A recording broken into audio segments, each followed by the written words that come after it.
Hello বন্ধুরা, তো আজকে নতুন একটা মিষ্টি আপনাদের কাছে নিয়ে আসলাম, রসমালাই। তো দেখুন কিভাবে তৈরি করতে হয়।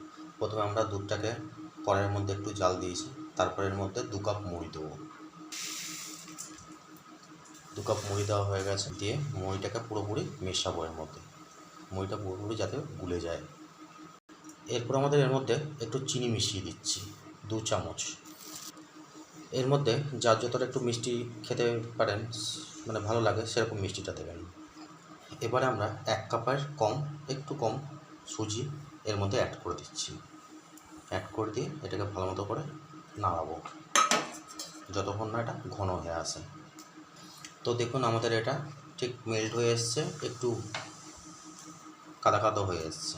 তো এটাকে আমরা পুরোপুরি মানে আটার মতো যেরকম মাখে সেরকম করে নেব। তো আমাদের এটা হয়ে গেছে। এবার আমরা একটা পাত্রে এটাকে তুলে নেব।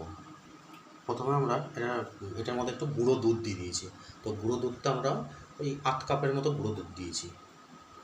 আর এর মধ্যে 1 চামচ একটু ঘি অ্যাড করে নেব। ঘি অ্যাড করে নিয়ে এটাকে ভালো মতো করে মেখে নেব। আমাদের এটা মাখা হয়ে গেছে।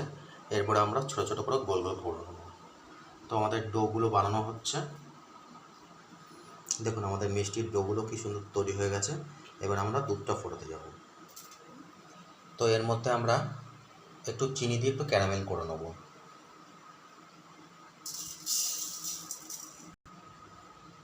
তো আমাদের ক্যারামেলটা হয়ে গেছে এখানে। এরপর আমরা এর মধ্যে দুধ দিয়ে দেবো।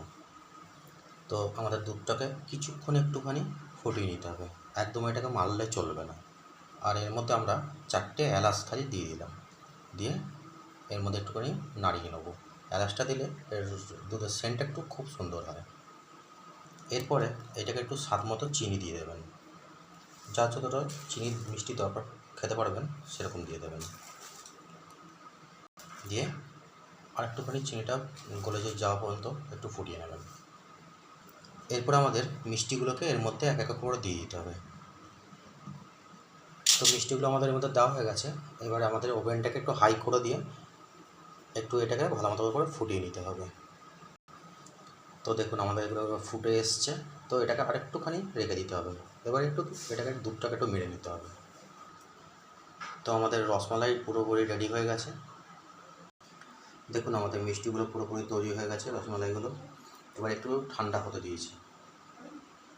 দেখুন আমাদের মিষ্টিটা কী সুন্দর হয়েছে। হ্যাঁ, পুরোপুরি একদম মানে দুধের মধ্যে মিশে গেছে, খুব সুন্দর লাগছে। পারলে এরকম করে আপনারাও নিজেরা বাড়িতে বানাতে পারেন। আর ভালো লাগলে একটি লাইক, একটি শেয়ার, একটি সাবস্ক্রাইব করে দেবেন।